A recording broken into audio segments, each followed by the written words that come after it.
안녕하세요. 자식에게 물려주는 주식의 이학호입니다. 네, 한 주간 잘 보내셨죠? 네, 저도 한 주 잘 보냈고요. 네, 특별히 뭐 한 건 없습니다. 제가 9살, 6살 아이가 있는데요. 아이가 좀 어느 정도 커야 뭐 제 일상의 자유도 오지 않을까라는 생각을 좀 하면서요. 하루하루 뭐 보내고 있습니다. 그러니까 고등학교 때보다 더 규칙적인 생활을 하는 것 같아요. 정해진 시간에 일어나서요. 정해진 시간에 출근하고 정해진 시간에 주차장에 도착해서 정해진 시간에 일을 하고 네, 밥 먹고 뭐 정말 규칙적으로 사는 것 같은데요. 아무튼 뭐 그렇게 하루하루 보내다가 다시 또 금요일이 됐습니다. 어쨌든 유튜브 하고 나니까 금요일이 좀 빨리 오는 그런 느낌이 좀 있는 것 같아요. 제가 원래 카페 하는데요. 지금도 하고 있는데요. 네이버 카페 자식에게 물려주는 종목이라는 카페 하거든요. 거기에는 수요일하고 금요일마다 계좌를 공개해요. 매주. 그러니까 어쨌든 하루 한 주가 좀 빨리 간다는 느낌이 뭐 저한테는 좀 있습니다. 여러분에게는 어떻게 느껴지는지 제가 잘 모르겠지만 아무튼 한 주 수고 많으셨고요. 또 공교롭게도 또 한 달도 마지막 날이잖아요. 주말이 있긴 하지만 한 달 수고 많으셨습니다. 그러면은 제 한 주간은 뭐 그렇게 지냈고요. 주식 운용 일지 어떻게 돼가는지 한번 같이 보겠습니다. 이게 중요한 거죠, 사실.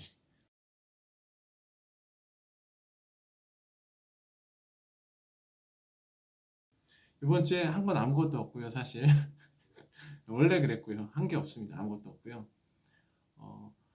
어떻게 아무튼 지냈는지 한번 자 계좌 한번 볼게요. 오늘 어쨌든 0.68% 하락하고 있네요. 그러니까 3,000포인트가 이렇게 기준선을 대가지고 이렇게 약간 이렇게 출렁출렁 하면서 가는 것 같아요. 제 느낌에 그렇습니다. 근데 어쨌든 다음 주에 FOMC 회의가 있잖아요. 그러니까 그런 것도 좀 그래요. 솔직하게 좀 그냥 저는 어쨌든 여의도에서 일하는 사람이 아니잖아요. 주식쟁이가 아니잖아요. 근데 그런 것까지 주식하는 사람들이 알아야 될까? 그게 좀 그렇습니다. 제 개인적인 입장에서. 어쨌든 다음 주에 FOMC 회의가 있고요. 그거에 따라서 뭐 테이퍼링하고 금리 인상에 대한 시기가 좀 어느 정도 결정이 나겠죠. 어쨌든 올해 마지막 그 회의잖아요. 그거를 좀 지켜보려는 심리가 강한 게 아닌가라는 생각을 저는 솔직하게 합니다. 아마 대부분 그런 생각을 하실 거고요. 그래서 어쨌든 3천이 또 밀렸네요. 밀린 건 밀린 거고요. 제 거 한번 볼게요. 이번 달 이번 달 제 수익률은 그러니까 지금 10시에 찍고 있는 거거든요. 이거를 어쨌든 올해 이번 달 1.21% 수익이 났습니다. 아무것도 안 하고 1.21% 수익이 났습니다. 뭘 했으면은 돈을 더 벌 수도 있었을 테지만 또 한편으론 돈을 더 잃었을 수도 있었을 것 같아요. 왜 그러냐면 순환매가 굉장히 빠르게 돌잖아요. 이번 주만 하더라도 주 초에는 컨텐츠 그리고 NFT, 난포기블 토큰이라고 이제 대체 불가능한 토큰에 대한 그런 주식들 있잖아요. 뭐 위메이드나 아니면 뭐 게임 관련된 주식들 말하는 건데 그런 주식들이 잘 갔어요. 그러다가 주 중반부터 해가지고 갑자기 반도체로 넘어갔죠. 그리고 그 사이에 2차 전지는 싹 사라졌죠. 그게 순환매입니다. 섹터가 움직인다는 거예요. 그런데 다시 계속 할 수는 없잖아요. 반도체도 계속 좋을 수는 없잖아요. 왜? 지금 유튜브에 굉장히 많이 나오거든요. 하이닉스 이런 회사들 얘기가 갑자기. 그러니까 이제 또 많은 사람들이 알게 되면 그게 매물 출혈이 되는 겁니다. 그게 자연스러운 반복이에요. 파도같이 이렇게 물결을 치면서 가는 거죠. 그게 주식시장이더라고요. 제가 이렇게 경험적으로 느끼기에는. 그리고 그런 흐름들, 그런 순환매가 굉장히 강한 시장이 대한민국이에요. 그게 안타깝지만 그렇습니다. 미국하고는 다르죠. 전반적으로 우상향하는 그림이 아니에요. 대한민국은. 어쨌든 그런 상황이라는 게 저는 느껴지거든요. 그래서 어쨌든 간에 뭐 요렇습니다. 그래서 뭐 하루하루 볼까요? 한 달 동안 보면은 최근에 오늘 0.79% 하락했고요. 뭐 최근에 뭐 요렇게 이번 주 뭐 요렇게 갔네요. 그래서 이번 주는 어쨌든 뭐 요렇게 됐고 네, 그래서 결과적으로 네, 그 사이에 약간 좀 빠졌네요 또. 네, 아무튼 이렇게 이번 달 됐고요. 이게 어쨌든 이번 달 끝나는 거니까요. 그리고 제 주식입니다. 위에서부터 볼게요. 덱스터. 어쨌든 주초에 컨텐츠 주식들이 굉장히 잘 갔어요. 예. 그리고 요즘 메타버스 이야기가 굉장히 많잖아요. 메타버스에 대해서 또 시간이 되면 또 한번 좀 얘기해 드리겠습니다. 그러니까 지금 유튜브 시작한 지 얼마 안 돼 가지고 그냥 매주 이렇게 계좌 공개하는 걸로 좀 가다가 약간씩 이제 조금씩 이제 좀 이제 컨텐츠를 좀 늘리려고 하고 있거든요. 예. 그러니까 어쨌든 덱스터, 첨보, 2차 전지도 잘 가요. 근데 2차 전지가 어쨌든 그 테슬라에서 그 배터리 사양을 이제 바꾼다고 해가지고 약간 바꾼다고 다가 아니라 약간 바꾼다고 해가지고 좀 출렁거렸잖아요. 그러면서 다른 쪽으로 반도체랑 뭐 NFT 이쪽으로 순환매가 좀 돌았죠. 예. 그러다가 이게 계속 갈 수 없잖아요. NFT랑 아니면은 반도체가. 그러니까 다시 순환매가 탈 수 있을 가능성이 굉장히 높아요. 그러니까 어쨌든 그렇고요.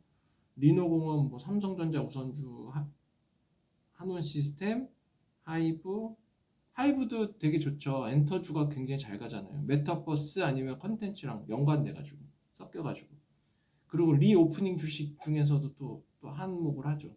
그러니까 하이브의 그 가수 있잖아, 방탄소년단. BTS가 엄청나게 그 오프라인 공연에 대한 그게 되게 티켓 값이 되게 비싸다고 하잖아요.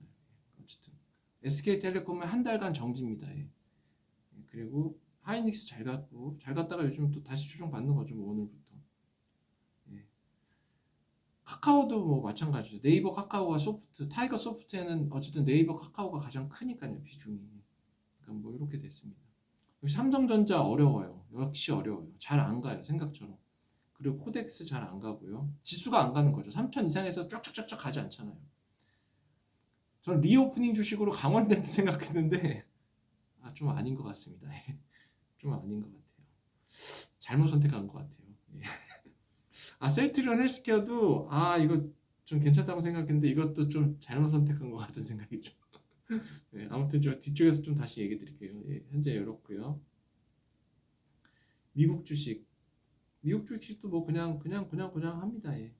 그러니까 어쨌든 제가 갖고 있는 거는 모더나 그리고 버시 해스웨이가 있는데 이거는 주로 은행 주식이라고 보면 돼요. 예. 그러니까 밸류가 아니라 아니 그로스 가치가 아니라 밸류, 그러니까 가치 투자 형식의 좀 성격이 강하거든요. 은행 성격이 좀 강해요. 예. 그래서 버크셔 해스웨이, 버진 갤럭틱, 그리고 텍사스 인스트루먼트는 아날로그 반도체, 그러니까 미세 공정 아닌 반도체들보다 아날로그 반도체라고 하는데요. 예. 뭐 좀 조정 받았어요. 3분기 실적이 조금, 그리고 4분기 가이던스가 별로 좋게 나오지 않았거든요. 예. TSMC는 어쨌든 잘 안 가요. 그러니까 TSMC가 잘 가줘야지 파운드리, 그러니까 미세 공정 파운드리가 잘 간다는 뜻이거든요. 그런 성장성이 이제 TSMC에 녹아 있어요. 근데 지금 잘 안 가죠. 그러다 보니까 삼성전자도 쉽지 않은 것 같아요. 제 생각엔 그렇습니다. 그러니까 TSMC가 팍팍팍 가져야지 주가가 삼성전자에도 좀 매기가 쏠릴 것 같은 생각이 있거든요. 왜냐면 삼성전자의 어쨌든 미래 성장 가능성은 어쨌든 파운드리니까요. 예. 그래서 어쨌든 그렇고 도요타. 그러니까 TSMC는 대만의 1등 애국주입니다. 예. 도요타는 일본의 1등 주식이에요. 한국은 삼성전자잖아요. 그러니까 소위 말해서 뭐 애국? 지금은 애국 없는 것 같아요. 연초만 해도 삼성전자 우리나라 최고다 해서 막 사람들이 샀는데 개인 투자자 지금 안 사잖아요. 이제 재미없다고. 예, 그런 것처럼 일종의 애국주인데 TSMC는 대만의 애국주고요. 도요타는 일본의 애국주예요. 그러니까 쉽게 무너지진 않지만 이런 애국주들은 쉽게 이렇게 올라가진 않잖아요. 그러니까 어쨌든 뭐 이렇게 됐습니다. 그러니까 한 주 어떻게 잘 보내셨는지 모르겠지만 어쨌든 저는 좀 이렇게 이렇게 보냈고요. 어쨌든 제 운영일지는 이렇게 뭐 정리하면 될 것 같고요. 또 세 번째로 댓글 다신 분이 계셔가지고 그 댓글 이야기 조금 하고 마무리하면 좋을 것 같다는 생각이 들었습니다. 그러니까 나파님께서 이제 물어보셨는데요. 종목 발굴 시 주로 어느 것에 비중을 두고 편입하시는지 물어보셨어요. 그러니까 저도 그냥 자식에게 물려주는 주식 이 제목처럼 그냥 하나 사서 쭉 갔으면 좋겠어요. 근데 우리나라 주식은 생각처럼 그렇게 되는 느낌은 좀 안 듭니다. 솔직하게. 그러니까 약간의 거래는 좀 해줘야 될 것 같아요. 그러니까 주식이라는 건 어쨌든 내가 비싸게 팔려는 게 목적인 거잖아요. 지금 가격이 싸든 비싸든 간에 내가 파는 시점에서 비싸면 되는 겁니다. 예. 그런데 쉽게 우상향하지가 않는다는 거, 우리나라 주식은. 그리고 우상향하는 주식은 몇 개 안 되는 거. 그리고 그런 거는 어떤 특정 섹터에서 나오더라고요. 예. 그러니까 근데 우리나라는 어쨌든 수출하는 나라고 반제품을 수출해서 팔아야 돼요. 그건 반도체도 마찬가지입니다. 자동차도 마찬가지. 배터리도 마찬가지. 근데 그렇게 미래에 성장할 수 있는 어떤 섹터를 찾아야 되는데요. 예. 뭐 그런 섹터가 정해져 있죠, 지금. 배터리, 반도체, 뭐 바이오 헬스케어, 그리고 소프트웨어, 자동차, 그리고 또 뭐 굳이 찾자면 미래 수소, 탄소 제로, 뭐 요런 정도. 그리고 또 이제 컨텐츠 주식들, 뭐 요런 주식들이 있는 거죠. 이런 섹터에서 어떤 종목을 찾아야 되고요. 거기에서 성장성이 충분한 거. 그런데 성장성은 안 보이는 거잖아요. 그거는 개인의 촉입니다. 예. 그리고 과거의 데이터로 보기 위해서는 어쨌든 ROE 아니면 OPP, 그러니까 영업이익률이 좋은 회사를 사야 되고요. 자본 회전이 좋은 회사 사야 돼요. 그런데 그런 회사들은 이미 성장이 어느 정도 된 회사들이에요. 그러니까 지금